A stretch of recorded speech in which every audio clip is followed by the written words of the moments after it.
बच्चों, आज हम motion in a straight line में अगला क्वेश्चन देखेंगे।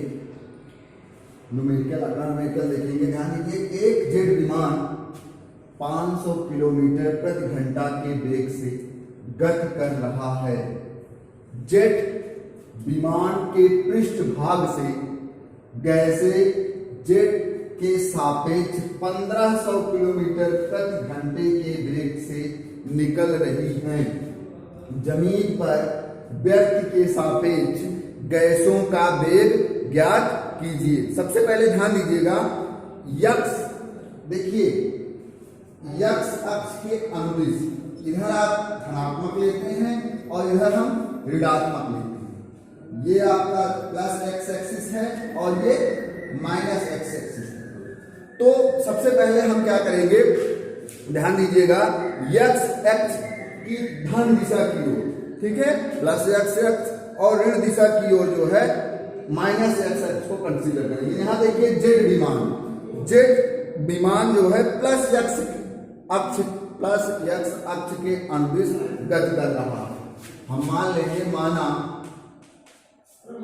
जेट विमान प्लस एक्स अक्ष के अनुदिश गति कर रहा है,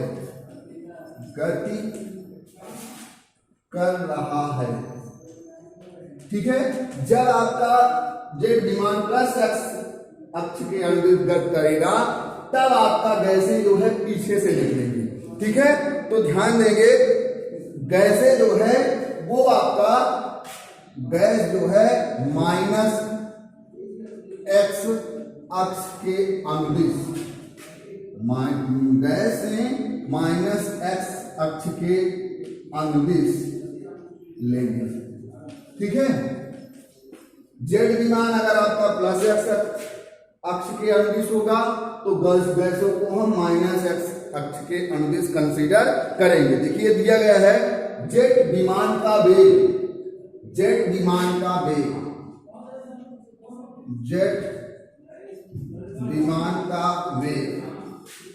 ये आपका दिया गया है वी आई, दिया गया है 500 किलोमीटर प्रति घंटा, 500 किलोमीटर प्रति घंटा दिया गया है जेट विमान का वेग। इसके अलावा आपका दिया गया है जेट के सापेक्ष, जेट विमान के पीछे जो गैसें निकल रही हैं, जेट विमान के पृष्ठभाग से गैसें जेट के सापेक्ष 1500 किलोमीटर प्रति घंटे के वेग से निकल रही हैं। तो हमने अभी आपको बताया कि जो जेट गैसें होंगी वो जेट विमान के सापेक्ष जो गैसें निकल रही हैं वो आपका 1500 किलोमीटर प्रति घंटा है। तो सबसे पहले लिखिए, जेट विमान के सापेक्ष गैसों का वेग, जेट विमान के सापेक्ष गैसों का वेग,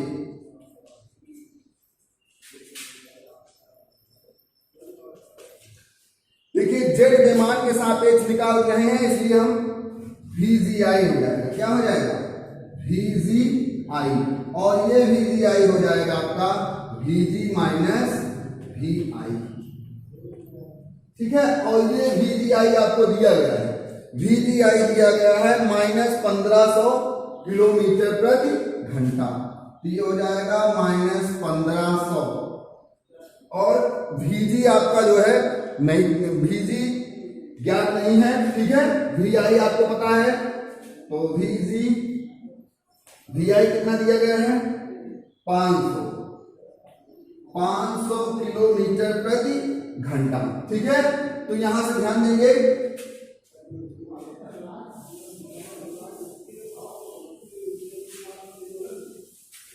VG बराबर हो जाएगा, इधर आ जाएगा आपका माइनस 1500 प्लस 500, ये हो जाएगा आपका VG बराबर माइनस 1000 किलोमीटर प्रति घंटा, ठीक है। तो आपका VG निकल गया। अब आप लिखेंगे जमीन पर एक खड़े व्यक्ति के सापेक्ष अतः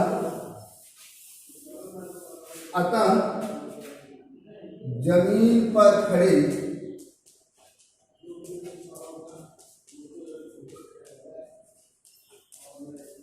व्यक्ति के सापेक्ष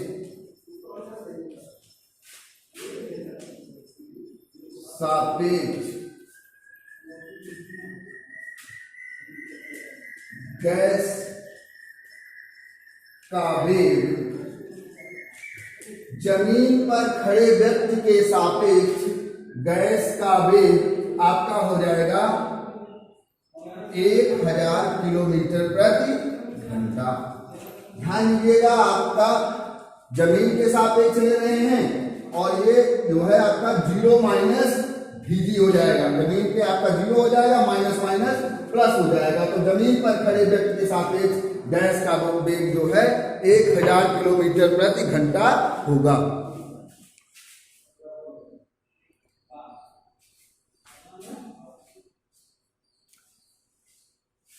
अगला सवाल देखेंगे। सीधे राजमार्ग पर एक कार 126 किलोमीटर प्रति घंटे की चाल से चल रही है। इसे 200 मीटर दूर पर रोक दिया जाता है। कार के मंदन को एक समान मानते हुए इसका मान ज्ञात कीजिए। कार को रुकने में कितना समय लगा? ध्यान दीजिए, यहां आपका जो है कार जो है वो 126 किलोमीटर प्रति घंटे की चाल से चल रही है। ठीक है, तो ये आपका कार का प्रारंभिक वेग हो जाएगा। प्रारंभिक वेग को हम u से डिनोट करते हैं।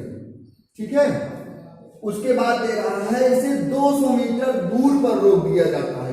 चलने के ये 200 मीटर बाद रुक जाती है, उसको वहां रोक दिया जाता है। तो रोक दिया जाता है, इसका मतलब उसका अंतिम वेग 0 हो जाता है, क्योंकि वो रोक दिया गया है। तो अंतिम वेग हम 0 ले लेंगे। ठीक है, और कितने मीटर दूर रोका गया है? 200 मीटर दूर। तो दूरी जो हो जाएगी, तय की गई दूरी जो हो जाएगी आपका, तय की गई दूरी हो जाएगी 200 मीटर। प्रारंभिक चाल 126 किलोमीटर प्रति घंटा है, तय की गई दूरी 200 मीटर है, और उसको जो है कार को रोक दिया जाता है इतना चलने के बाद, 200 मीटर चलने के बाद। तो कार की अंतिम चाल 0 हो जाएगी। ठीक है, हमको निकालना है कार के मंदन को एक समान मानते हुए इसका मान ज्ञात करना है। देखिए यहां पर मंदन होगा, क्योंकि जो आपका कार पहले रोक दी जा रही है। ठीक है, तो मंदन होगा, मंदन ए का मान हम निकालेंगे। तो सबसे पहले ध्यान दीजिएगा, सूत्र जो होगा यहां आप देख रहे हैं u का मान दिया गया है, v दिया गया है, s दिया गया है। तो हम आप जो है गति के तीसरे समीकरण में इसको रखेंगे, v square equal to u square plus 2a, इसमें हम मान रखेंगे। लेकिन यहाँ ध्यान दीजिए, यहाँ किलोमीटर प्रति घंटे में दिया गया है मान प्रारंभिक वेग। तो हम इसको सबसे पहले जो है मीटर प्रति सेकंड में कन्वर्ट कर लेंगे।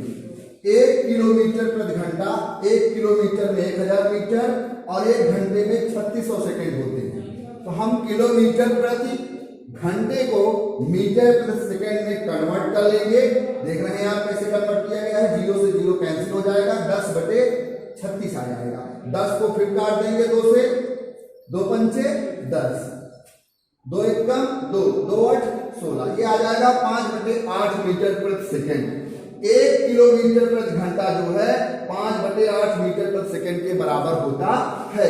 तो हम 126 किलोमीटर प्रति घंटे को कन्वर्ट कर लेंगे मीटर प्रति सेकंड में। तो कार की प्रारंभिक चाल हो जाएगी u बराबर 126 गुणे 5/18।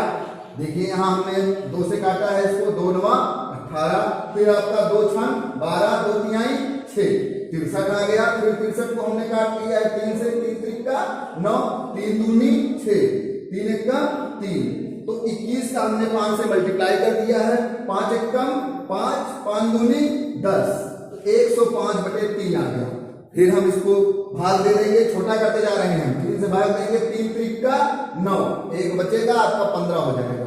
3 पचे 15। इस प्रकार से ये हो जाएगा 126 किलोमीटर प्रति घंटे को हमने कन्वर्ट कर लिया मीटर प्रति सेकंड में 35 मीटर प्रति सेकंड। अब हम गति समीकरण देखेंगे दूसरा, v square is equal to u square plus 2a। इसमें मान रख देंगे। देखिए अंतिम 4 आपकी शून्य हो जाती है तो यहाँ शून्य रख देंगे। प्रारंभिक वेग जो है वो 35 अभी आपने निकाला है मीटर पर सेकेंड में, तो 35 का स्क्वायर हो जाएगा प्लस 2a। ठीक है, मान रख के इसको पक्षांतर कर देंगे, ये हो जाएगा 2a। यहाँ यस की जगह हम 200 मीटर रखेंगे। ठीक है, तो a का मान हो जाएगा, पक्षांतर करेंगे इसको तो ये माइनस में हो जाएगा 0 माइनस 35 का स्क्वायर बटे 400। सॉल्व करेंगे इसको, आ जाएगा माइनस 3.06 मीटर प्रति सेकेंड स्क्वायर। ध्यान दीजिएगा 35 गुणे 35 कर लेंगे। ठीक है, और बटे 400 इसको सॉल्व करेंगे आप, जो मान आएगा वो आपका त्वरण हो जाएगा। देखिए यहाँ से 5 40 शून्य हो जाएगा, फिर 5 35, फिर इसको 5 से काट दीजिए, 5 एकम 5 आपका 3 बचेगा, 5 30, 5 35, 7 49, 49 बटे 16 को आप भाग देंगे तो आ जाएगा त्वरण माइनस 3.06 मीटर प्रति सेकेंड स्क्वायर। तो हमने अभी आपका क्या निकाल लिया, कार के मंदन जो आया है कार का वो आ गया माइनस 3.06। अब हमको इसमें और क्या निकालना है, कार को रुकने में कितना समय लगता है। तो ध्यान देंगे कार को रुकने में कितना समय लगता है, इसको देखिए। गति का समीकरण आप जानते हैं, v बराबर होता है u प्लस at। तो यहां ये आपका प्रथम समीकरण है गति का। ठीक है, तो यहां अंतिम वेग आपका शून्य हो जाएगा। ठीक है, u आपने अभी आपने कितना निकाला था, 35 मीटर आपने यू निकाला था, तो 35 मीटर प्रति सेकेंड प्लस a का मान कितना आया है माइनस 3.06 और t। तो इस समीकरण से हम t का मान निकालेंगे।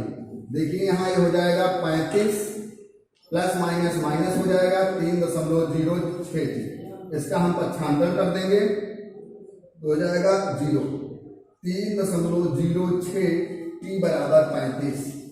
तो t बराबर 35 बटे 3.06। देखिए यहाँ पर दशमलव लगा हुआ है, यहाँ दशमलव नहीं है, तो हम दोनों में दशमलव हटाएंगे तो यहाँ 100 से गुणा करेंगे, इसमें भी आपका 100 से गुणा हो जाएगा क्योंकि इसका दशमलव हटा रहे हैं, तो इसमें भी आपका गुणा हो जाएगा। तो ये हो जाएगा 3500 बटे 306, 3500 बटे 306 कर देंगे इसको।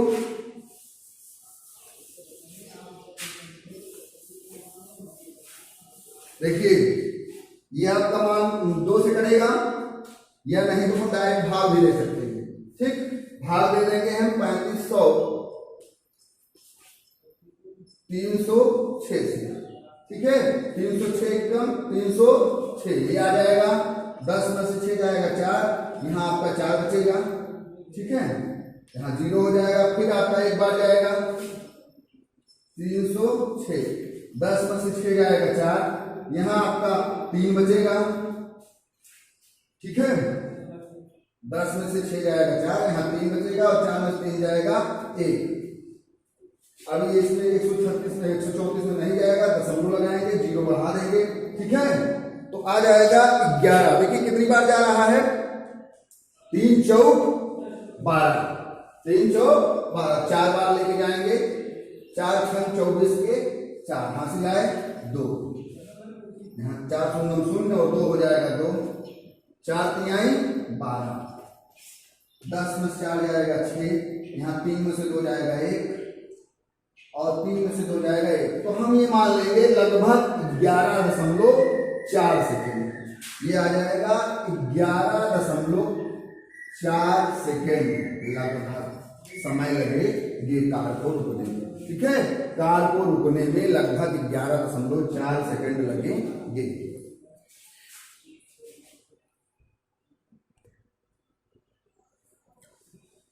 बच्चों अगला सवाल देखेंगे। सवाल है, नीचे दिए गए गद्य के कौन से उदाहरणों में वस्तु को लगभग बिंदु वस्तु माना जा सकता है? पहला दिया गया है, दो स्टेशनों के बीच बिना किसी झटके के चल रही कोई रेलगाड़ी। दूसरा है आपका, किसी वृत्तीय पथ पर साइकिल चला रहे किसी व्यक्ति के ऊपर बैठा कोई बंदर। तीसरा है आपका, पृथ्वी से टकराकर तेजी से मुड़ने वाली क्रिकेट की कोई फिरकती गेंद। चौथा है आपका, किसी मेज के किनारे से फिसल कर गिर रहा कोई बीकर। तो इसमें ये पूछ रहा है कि हम किसको बिंदु वस्तु मान सकते हैं। जो आपके उदाहरण दिए गए हैं इसमें किसको हम बिंदु वस्तु मान सकते हैं। ध्यान दीजिएगा, पहला है, दो स्टेशनों के बीच बिना किसी झटके के चल रही कोई रेलगाड़ी। तो आपको पता ही है, दो स्टेशनों के बीच की दूरी बहुत अधिक होती है, ठीक है। दूरी अधिक होने के कारण हमको रेलगाड़ी जो है वो अत्यंत सूक्ष्म प्रतीत होगी। दोनों स्टेशनों की तुलना में जो है जो आपकी रेलगाड़ी होगी वो बहुत छोटी दिखाई पड़ेगी दोनों स्टेशनों की अपेक्षा। इसलिए हम जो है बिना किसी झटके की चल रही रेलगाड़ी को हम बिंदु वस्तु मान सकते हैं। तो हम ए को जो है बिंदु वस्तु मान सकते हैं, बिंदु वस्तु ले सकते हैं। क्यों ले सकते हैं? क्योंकि जो है आपको बताया गया है दो स्टेशनों की दूरियां जो है काफी अधिक होती है, उसमें उस दोनों स्टेशनों के बीच की दूरी की अपेक्षा रेलगाड़ी की दूरी जो है अत्यंत सूक्ष्म होगी दोनों स्टेशनों के बीच, इसलिए इसको हम बिंदु वस्तु मान सकते हैं। दूसरा है आपका, किसी वृत्तीय पथ पर साइकिल चला रहे किसी व्यक्ति के ऊपर बैठा कोई बंदर। ध्यान दीजिएगा, इसमें मान लीजिए वृत्तीय पथ है, ये आपका कोई लड़का साइकिल चला रहा है वृत्तीय पथ पर साइकिल चला रहा है, ठीक है, और इसी पर उसके साइकिल पर उसके ऊपर बंदर बैठा हुआ है। तो इसको भी हम जो है बिंदु वस्तु मान सकते हैं, लेकिन शर्त ये है इसको बिंदु वस्तु मानने के लिए जो आपका ये यहां से केंद्र से इसकी दूरी, जो आपका साइकिल चालक है उसकी दूरी जो है अत्याधिक होनी चाहिए। अत्याधिक दूरी होगी तब इसके ऊपर बैठे बंदर को हम जो है बिंदु वस्तु मान सकते हैं। अगर दूरी नगण्य होगी, ना के बराबर होगी, अगर दूरी आपकी कम होगी तब हम इसको बिंदु वस्तु नहीं मान सकते। तो ये इस बात पर निर्भर करता है कि केंद्र से इसकी दूरी जो साइकिल चला रहा है उसकी दूरी कितनी है। साइकिल चालक की दूरी अगर अत्याधिक होगी केंद्र से तो जो है उस बंदर को हम बिंदु वस्तु मान सकते हैं। अगला देखिए, तो दूसरी कंडीशन में भी हम बंदर को बिंदु वस्तु मान सकते हैं, बिंदु वस्तु मान सकते हैं बशर्ते, ध्यान दीजिएगा, बशर्ते उसकी त्रिज्या जो है साइकिल चालक की जो वृत्तीय पथ पर गति कर रहा है उसकी त्रिज्या अत्याधिक होनी चाहिए। ठीक, तीसरी कंडीशन है, तीसरा सवाल है आपका, पृथ्वी से टकराकर तेजी से मुड़ने वाली क्रिकेट की कोई फिरकती गेंद। पृथ्वी से टकराकर तेजी से मुड़ने वाली क्रिकेट की कोई फिरकती गेंद। देखिए फिरकती गेंद जो है आपका वो चक्रण नहीं कर रही है, एक जगह से आपका दूसरी जगह घूम रही है, इसलिए हम इसको बिंदु वस्तु नहीं मान सकते हैं। ठीक है, तो सी में आपका बिंदु वस्तु नहीं होगा, बिंदु वस्तु नहीं मान सकते हैं। ठीक है, अगला ध्यान देंगे, चौथा देखिए, किसी मेज के किनारे से फिसल कर गिरा कोई बीकर। देखिए आपको पता है मेज मेज आपका मैक्सिमम इतना बड़ा या इतना बड़ा, छोटा सा ही होता है मेज, ठीक है। तो मेज में जो बीकर होता है उसका अपना अस्तित्व होता है, बीकर दिखाई पड़ता है, बहुत सूक्ष्म नहीं होता है, ठीक है। जैसे चींटी हो गई, चींटी अगर मेज पर है तो उसको हम बिंदु वस्तु मान सकते हैं, उसका आकार नगण्य है, ना के बराबर है। लेकिन आपका जो मेज है, जो मेज पर जो बीकर रखा गया है, ठीक है, तो उस मेज की अपेक्षा बीकर का भी अपना अस्तित्व है, तो इसलिए हम बीकर को बिंदु वस्तु नहीं मान सकते हैं। धन्यवाद बच्चों, आगे सवाल आप लोग लगाते रहेंगे।